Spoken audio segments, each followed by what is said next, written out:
Bapak Ibu Saudara, kita melanjutkan lagi tema kita masih mengenai penciptaan dan pertumbuhan. Di mana kemarin kita sudah coba menjelaskan tema ini. Sebenarnya tema ini bermaksud untuk agar kita mengerti ya prinsip-prinsip Tuhan sedemikian sehingga kita bisa berjalan bersama dengan Dia, ya, menjadi teman sekerja, kira-kira begitu ya. Ya, kita bisa ikut Tuhan terus ya, tidak melawan kehendak dan rencananya dan prinsip-prinsip atau jalan-jalannya, cara kerjanya dan sebagainya. Yang kedua, kita sudah bahas juga pentingnya tema ini sebenarnya karena banyak orang melawan kehidupan ini. Melawan dalam arti tidak mengikuti apa yang sudah ditetapkan dalam ini kan. Tuhan itu kan pemilik kehidupan ini. Dia memberikan, kayak saudara kalau beli mobil, saudara kan dikasih aturan-aturan, harus diisi bensinnya, peraturannya ganti olinya dan sebagainya, semuanya lah. Ya manualnya itu ya. Nah kalau orang melawan itu, manualnya itu, prinsip-prinsip yang udah diatur itu ya mobilnya cepat rusak. Ya kan? Jadi kalau orang menjalani kehidupan di dunia ini ya, dia tidak tahu manualnya, tidak tahu apanya, peraturan-peraturannya, dan dia akan merasakan sangat berat hidup ini. Dia melawan kehidupan, melawan aturan kehidupan. Sehingga banyak orang yang ya terutama yang sudah tua gitu, sudah bosan dia hidup, sudah capek dia. Ada bahkan yang masih muda pun sudah mau bunuh diri ya. Karena nggak sanggup lagi ya. Padahal Yesus bilang, beban yang kuk yang kuberikan itu enak dan bebanku pun ringan. Jadi kalau kita mengikuti manual kehidupan itu, ya tentu kita akan mengalami bahwa hidup ini ringan, hidup ini enak ya. Nah, kemudian yang ketiga, tujuan kita ini, tema ini supaya kita ya diberkati dan jadi berkat, karena itu juga menjadi bagian dari orang-orang pilihan Tuhan. Abraham itu diberkati dan jadi berkat. Ya, saudara dan saya sebagai anak-anak Abraham secara spiritual ya tentu harus diberkati dan jadi berkat. Karena itu panggilan kita ya. Nah, jadi tema ini saya sudah coba jelaskan penciptaan itu apa, pertumbuhan itu apa. Hari ini saya mau coba dulu sedikit mengulang aja lah, karena sudah banyak teori-teori ini, terutama creatio ex nihilo. Penciptaan itu dari tidak ada menjadi ada. Bukan begitu ya. Surat Roma kita sudah bahas ya, surat Roma pasal 4 itu salah pemahaman. Itu bukan Roma 4 ayat 17, itu bukan bicara soal penciptaan. Ya, itu kaleo, istilah Yunani kita sudah tahu itu artinya memanggil. Jadi Tuhan memanggil dari yang tidak ada menjadi ada, kayak di Mazmur itu dia memanggil kayak gunung gitu untuk menunjukkan kemahakuasaannya tuh. Dia gunung nggak ada di sini, dia panggil gitu, bisa ada di situ ya. Jadi Abraham di situ konteksnya Abraham percaya bahwa Tuhan Maha Kuasa, bisa melakukan apapun, kira-kira begitu ya. Waktu itu dia kan sudah umurnya udah 100 tahun dan rahim Sarah sudah tertutup, tapi dia tetap percaya Tuhan. Itu artinya kaleo ya, memanggil. Jadi nggak ada urusan dengan penciptaan di situ. Dan di Ibrani pasal 11 itu baru bicara penciptaan ya. Dari penciptaan itu dari tidak kelihatan, yaitu dari Tuhan, keluarlah alam semesta ini yang kelihatan. Jadi yang kelihatan itu berasal dari yang tidak terlihat, yaitu Tuhan. Jadi ini sesuai dengan prinsip Roma pasal 11 itu, bagian terakhir itu, ayat terakhir. Segala sesuatu berasal dari Dia. Ya, dan kita tahu ciptaan itu bukan kayak Tuhan kayak orang bikin arloji, dibiarkan aja itu bergerak. Arloji itu setelah dibikin sistemnya bergerak sendiri, tidak begitu. Penciptaan itu segala sesuatu dari Tuhan, bahan dasarnya itu Tuhan yang tak terlihat itu. Kemudian dari Tuhan, oleh Tuhan. Jadi bergeraknya penciptaan ini, alam semesta ini juga karena Tuhan. Makanya Ibrani bilang firman Tuhan menopang alam semesta ini. Alam semesta ini akan kolaps kalau tidak ada firman Tuhan menopangnya. Jadi bintang-bintang, bulan apa semuanya ini kan berputar dengan kecepatan yang sangat mengagumkan, bertabrakan ini kalau nggak diatur oleh, nggak ditopang oleh firman Tuhan. Jadi Tuhan segala satu penciptaan itu berasal dari Tuhan, dia bahan dasarnya. Kedua, ciptaan itu, alam semesta itu bergerak oleh dia. Makanya Paulus juga bilang, kita hidup. Ini kepada orang yang belum bertobat itu ya, Paulus bilang kita ini ada, kita hidup, kita bergerak di dalam dia. Kemudian kepada dia untuk kemuliaan Tuhan juga akhirnya. Nanti kita akan melihat ini ya. Nah, jadi kita sudah bahas ya, penciptaan itu begitu ya. Jangan saudara berpikir menciptakan tuh dari tidak ada menjadi ada, ya. Kalau begitu ciptaan itu di luar Tuhan dong. Karena kita bilang alam semesta, Tuhan tidak tinggal dalam alam semesta, tapi alam semesta inilah yang tinggal di dalam Tuhan, ya. Bagaimana caranya supaya alam semesta ini tinggal dalam Tuhan? Ya mesti berasal dari Tuhan dianya. Saya tuh udah saya jelasin itu. Kalau bikin bangku ini, saya memang menciptakan bangku ya, membuat bangku meja begini. Tapi kan meja ini di luar saya. Enggak gitu menciptakan itu. Menciptakan tuh Bapa itu memperluas dirinya. Ya. Yang tidak kelihatan itu memperluas dirinya sehingga lahirlah ciptaan itu, ya. Ini bukan berarti nggak ada bedanya antara pencipta dengan ciptaan, bukan gitu. Tetap ada bedanya. Tetapi bahwa kita semua ciptaan itu berasal dari Dia dan ciptaan itu ada di dalam Dia, ya. Itu makanya Tuhan bilang nggak ada satu pun yang bergerak itu atau burung jatuh pun yang di luar kehendak Tuhan, nggak ada. Karena memang ciptaan ini di dalam Dia, ya. Oke. Kemudian konsep pertumbuhan kita sudah coba singgung itu. Ini prinsip Tuhan juga, pertumbuhan. Segala sesuatu tidak ada yang apa simsalabim gitu ya, abrakadabra atau yang instan ya. Enggak. Itu bukan prinsip Tuhan. Itu saya bikin status itu Indomie mie instan itu ada itu. Itu pun juga kalau kita beli dari warung, kalau kita lihat prosesnya juga dia berbulan-bulan juga, dari menanam gandumnya, jadi masukin di pabrik, dia ngerjain bumbunya. Nggak ada yang tidak yang instan, sebenarnya nggak ada. Yang ada proses semuanya, ya. Dari benih, proses pertumbuhan, jadi buah, ya. Ini sudah Tuhan tetapkan ya, karena memang segala sesuatu yang masuk ke dalam waktu pasti terkena proses. Termasuk kita sudah bahas itu, hidup Kristus itu, Zoe. Yohanes 10:10, Yesus bilang, Ku datang supaya mereka memiliki Zoe, hidup. Jenis Kristus itu, yang dimiliki Kristus. Karena hidup itu masuk ke dalam waktu, maka hidup itu ketika diterima oleh orang percaya, dia masih berupa benih. Perlu bertumbuh. Itu makanya Yesus bilang, Aku datang supaya mereka mempunyai hidup dan mempunyainya dalam segala kelimpahan. Ini bicara pertumbuhan ya, bukan bicara materi. Kita sudah lihat kemarin. Oke. Jadi kurang lebih dengan 2 poin ini, saya nggak bicara penciptaan pertumbuhan itu dipisah ya. Saya bicara tentang prinsip Tuhan sebenarnya. Ya. Satu itu sebenarnya penciptaan dengan pertumbuhan ini sebenarnya saya mau cari judul lain. Sebenarnya saya ingin judulnya itu satu aja supaya menggabungkan penciptaan dengan pertumbuhan ini judulnya apa ya? Saya bikin judul tadinya mau bikin ini proses penciptaan, nanti malah bingung. Karena banyak orang ngertinya ciptaan tuh jadi aja begitu ya. Nah nanti kita lihat bahwa ciptaan juga nggak jadi begitu langsung. Ya, oke lah. Sekarang kita masuk dulu lah kepada kesempurnaan Tuhan.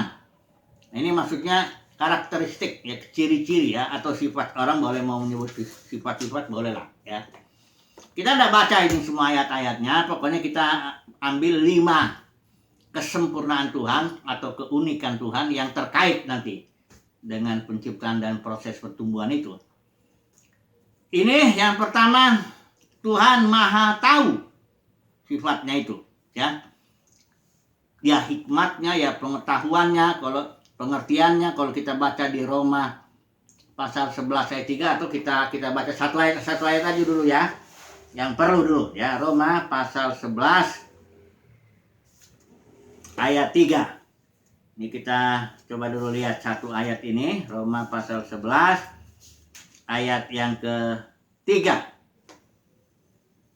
11 11 ayat 3 ya.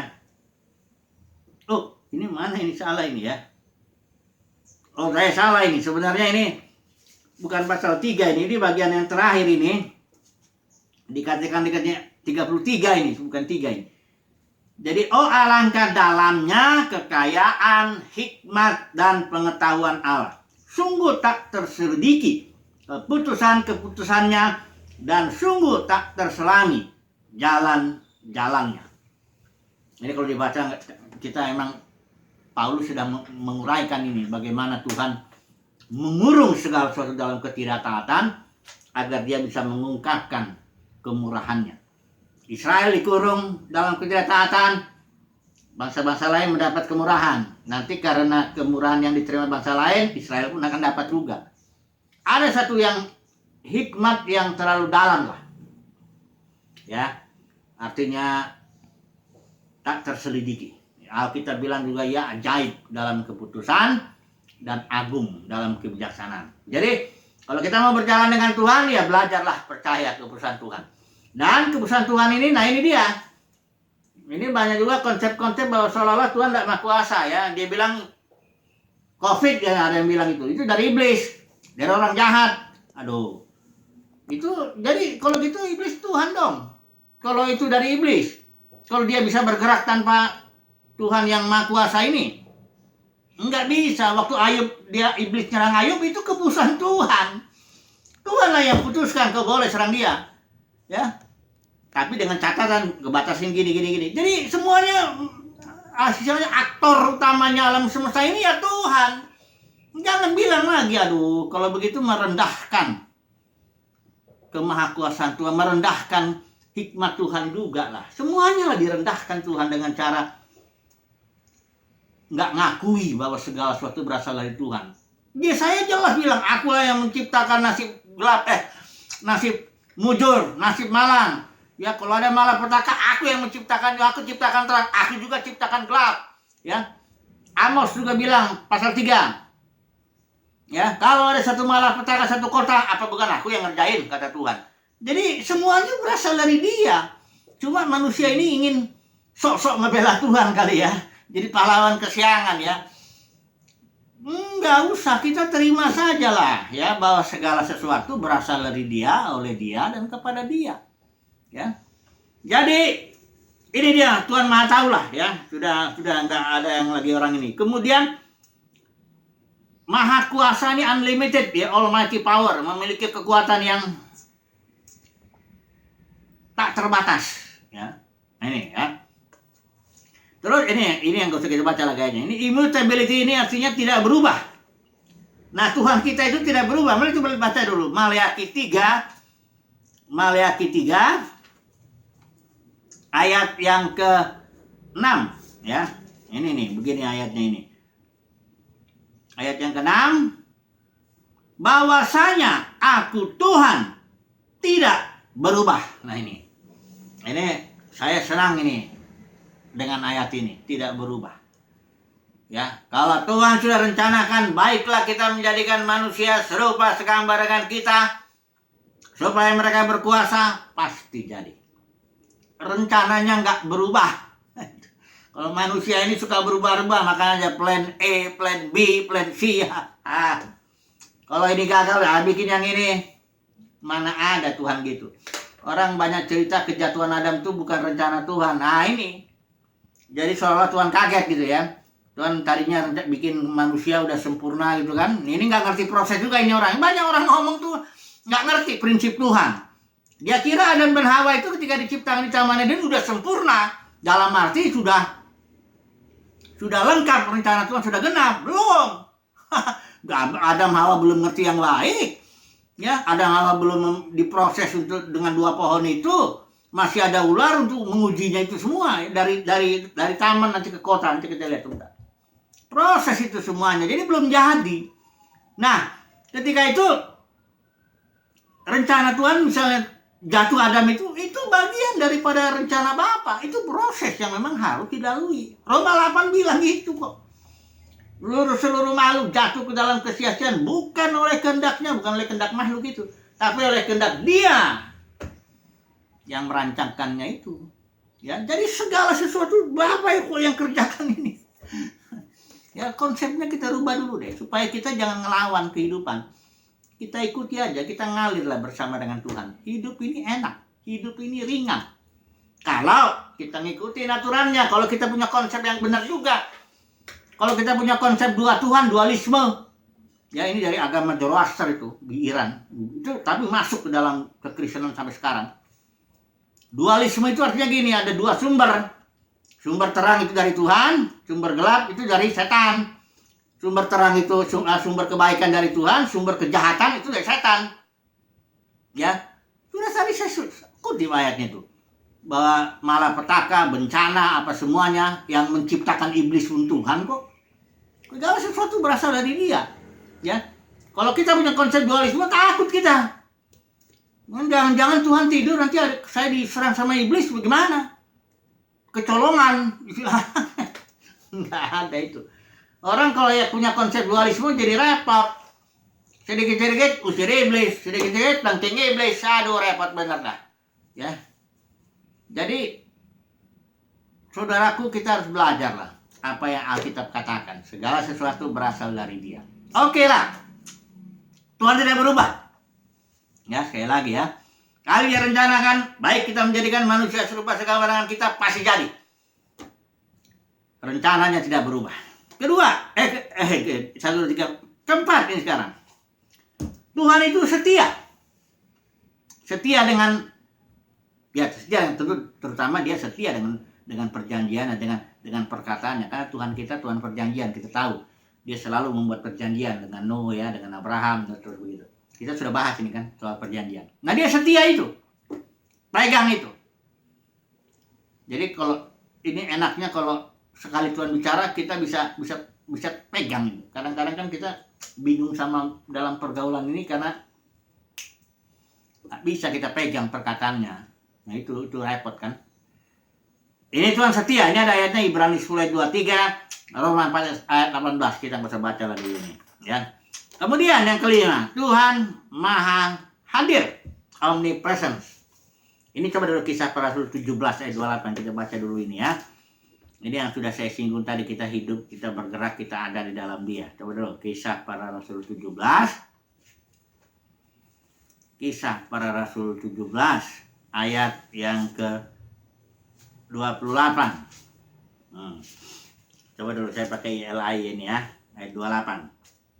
Begini, sebab di dalam Dia kita hidup. Ini perkataan Paulus ini kepada orang yang waktu dia menginjil itu di Athena belum bertobat itu orang-orang. Paulus bilang, sebab di dalam Dia kita hidup, kita bergerak, kita ada. Terus dia mengutip ini, seperti yang telah juga dikatakan oleh pujangga-pujangga, sebab kita ini dari keturunan Allah juga. Bayangkan, bangsa-bangsa kafir pun pada waktu dia sudah punya konsep kita keturunan. Artinya kita berasal dari Allah. Ya. Paulus bilang, kalau kita berasal dari Dia, berarti kita ada di dalam Dia, dalam arti Tuhan hadir terus. Karena ciptaannya di dalam Dia. Ya, kalau misalnya kayak tadi saya bikin bangku meja. Meja ini nggak di dalam saya, ya dia nggak, saya nggak selalu hadir bagi meja ini. Kadang-kadang saya pergi, saya tinggalin meja ini. Saya nggak tahu tiba-tiba ada penjahat yang menghancurkan meja ini. Nggak gitu. Kalau kita dengan ciptaan, Tuhan dengan ciptaan nggak gitu. Tuhan hadir terus, kenapa? Karena ciptaan itu di dalam Dia. Ya Dia jelas Dia hadir di mana-mana di alam semesta ini. Saudara tahu alam semesta ini besarnya, saya pernah kagum itu. Itu kalau dari teleskop Hubble itu, dia coba yang teleskop itu yang mampunya ya, dia lihat ke sini, itu bentangannya alam semesta itu 78 miliar, kurang lebih itu di atasnya itu 78 miliar tahun cahaya. Saudara tahu, 1 detik cahaya itu jarak ya, 78 miliar tahun cahaya itu jarak. 1 detik cahaya itu kecepatannya 300.000 kilometer. Jadi untuk 1 detik aja sudah 300.000 kilometer. Coba bayangkan ya, Jakarta Medan ada cuma 1.200 kali ya. Ini sudah ada lebih dari 300 kali Jakarta Medan nih. 1 detik itu ya. Nanti kalau 1 menit kali 60 lagi. 1 jam kali lagi 60 lagi. Terus begitu ya. Kali berapa ya? 24 ya. Pokoknya itu mah udah nggak bisa kehitung lagi. 78 miliar. Dari detik aja, 1 detiknya aja udah 300.000 kilometer. Itu jauhnya. Kalau ada pesawat kecepatan cahaya 300.000 kilometer per jam, itu kita nggak dari ujung ke ujung, kalau mau itu harus punya umur 78 miliar tahun umurnya. Kan nggak mungkin. Itulah di alam semesta besarnya. Tapi alam semesta itu ada di dalam dia. Kenapa? Sebenarnya karena dimensi Elohim itu dimensi kekal. Dimensi alam semesta ini kan dimensi ruang dan waktu, jadi di bawahnya. Jadi, Bapak Saudara, Tuhan hadir. Gak usah khawatir lah. Jangan ketakutan lah kalau rambut tiba-tiba dicuri sama iblis. 1 rambut pun dihitung kok. Karena kita ini ada di dalam dia. Aman. Ya. Itu makanya saya bilang kalau kita tahu prinsip Tuhan, aman kita. Oke. Sekarang kita masuk poin kedua. Ya, kalau memang ini sempat ya. Begini, poin kedua ini ya. Atau poin kedua, oke lah. Jadi rencana Tuhan kita sudah singgung tadi ya. Penciptaan itu Tuhan sudah ciptakan, dalam hatinya sudah ada itu. Baiklah kita artinya dia menciptakan itu atau begini aja. Ini nggak usah dulu kita bahas apa. Saya mau bicara dulu kehidupan itu ya, prinsipnya itu. Setelah kita bahas ini tadi, saya mau coba langsung kesimpulan aja dulu. Nanti lah ini, besok lah ini rencana ini ya. Kita langsung ambil kesimpulan. Ya. Karena segala sesuatu berasal dari Dia, oleh Dia, dan kepada Dia. Maka sebenarnya kesimpulannya yang pertama itu ini ya, saya ambil dulu kesimpulannya. Bapa itu ya, segala sesuatu berasal dari Dia, baik gelap, baik terang, baik malapetaka, baik nasib baik, nasib mujud, semuanya berasal, bahkan iblis pun diciptakan dari Dia. Nah, dan Dia juga penyebab segala sesuatu ya. Dan bahwa Dia juga melakukan segala sesuatu lewat proses ya. Tak pernah ada yang simsalabim, tidak ada yang abrakadabra, semuanya mulai dari benih ya, baik tumbuh-tumbuhan sudah lihat dari kecil, hewan dari kecil, manusia juga semuanya begitu, bahkan hidup Kristus juga mulai dari benih bertumbuh. Maka kita melihat hasilnya ya. Hasilnya ini yang ajaib Bapak Saudara. Hasilnya ini lebih hebat daripada awalnya tentunya kan. Karena awalnya benih. Ya. Hasilnya ini misalnya gini. Saya beri contoh dulu ini. Taman Eden, Adam dan Hawa. Ini benih ini. Di situ masih ada luar, ya. Di situ nggak ada tembok, ya. Di situ Adam Hawa belum mengerti baik dan jahat. Di situ masih ada pohon, manusia masih diuji. Itu benih. Kemudian diproses selama manusia ini nanti di sini langit dan bumi yang baru, kota Yerusalem. Nggak ada lagi ular, nggak ada lagi pohon pengetahuan yang baik dan jahat. Sudah ada pohon kehidupan aja, karena manusia sudah selesai diproses oleh 2 pohon itu, sudah selesai. Ya, ada temboknya yang tinggi apa sebagainya semuanya. Pokoknya yang jahat nggak bisa masuk lagi. Nah, ini kita melihat dari benih kepada hasil itu jauh lebih tinggi hasilnya ini. Ya. Itu satu ya. Nah, tapi ada satu hal yang saya mungkin beritakan ini. Coba dulu tangkap ini, semua kesimpulan untuk kepanjangan juga. Tapi nanti lah. Coba dulu lihat ya. Karena segala sesuatu berasal dari Dia. Sebenarnya kehidupan itu kalau saya bikin itu mutar begini. Tapi mutarnya enggak kembali ke titik semula. Mutarnya tuh lebih kayak per. Saudara tahu ya, bayangkan lagi per itu ya. Per gini dia naik ke titik atas ya, lebih atas ya, ada jaraknya. Muter lagi dia, tak naik lagi dia, lebih tinggi lagi ya. Kalau sudah kebayangan, mudah-mudahan kebayang lah ini ya. Naik lebih tinggi, muter lagi dia, naik lebih tinggi, putar lagi gitu. Jadi kehidupan itu seperti itu. Saya beri contoh, anak yang hilang, 2 anak yang hilang itu perumpamaan itu ya. Karena yang hilang tuh bukan yang bungsu aja, yang sulung pun hilang juga. Hilang tuh artinya nggak suka fellowship dengan bapaknya. Kalau si bungsu terang-terangan dibilang, aku nggak suka bapak fellowship di sini, di rumah ini, di rumah bapak. Aku mau pergi fellowship dengan pelacur ya, macam-macam orang jahat. Ya. Kalau yang sulungnya ini, dia nurut sama bapaknya, tapi juga nggak suka fellowship dengan bapaknya. Karena dia bilang, saya kerja terus ini, saya tunggu kapan bapak kasih sama saya seekor kambing, supaya saya bisa bersuka cita dengan sahabat-sahabatku. Jadi si yang sulungnya ini pun juga senangnya bersuka cita dengan sahabatnya. Nggak suka dia dengan bapaknya juga, hanya dia nggak tunjukin aja. Kalau yang bungsu ini belak-belakan dia. Jadi sebenarnya ini bapak perumpamaan bapak yang baik itu, yang Lukas 15 itu punya anak 2 hilang, ya. Keluar dia dari rumah bapak, nanti dia mutar. Setelah dia pengalaman misi bungsu ini, dia makin mengenal bapaknya. Dia lihatlah bagaimana bapaknya menerima dia apa adanya, bagaimana bapaknya dengan penuh kasih mengampuni, dan si bungsu ini akhirnya saya yakin dia nggak mungkin keluar lagi dari rumah itu karena dia sudah mengenal bapaknya. Ya, si sulung juga begitu, dia makin kenal karena sulung kan nggak mau masuk rumah. Akhirnya bapaknya dengan rendah hati datanglah bapaknya ini ke si sulung ini, dijelaskanlah baik-baik. Itu mana ada bapak yang begitu, ya dengan rendah hati mau datang ke anaknya.